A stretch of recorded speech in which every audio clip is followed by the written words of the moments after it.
Bertempat di kawasan Pantai Akarena Makassar, umat Hindu menggelar upacara melasti. Upacara melasti berasal dari kata lasti yang berarti menuju air. Pada perayaan ini, umat Hindu mendatangi segara atau laut, danau, dan campuan atau pertemuan dua buah sungai. Rangkaian dari upacara melasti ini juga dilengkapi dengan berbagai jenis tarian sakral, yakni tari renjang dewa dan baris gede.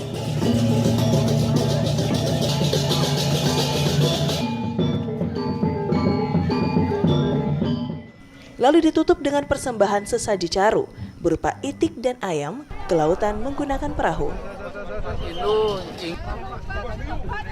Selain upacara melasti, umat Hindu juga akan melakukan tawur kesanga di Puri Girinaga.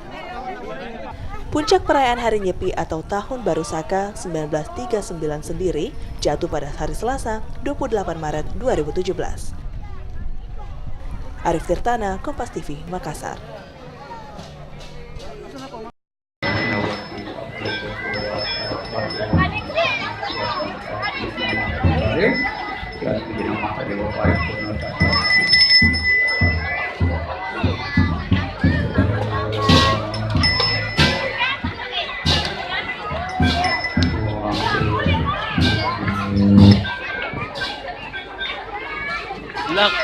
Bapak-bapak dan ibu-ibu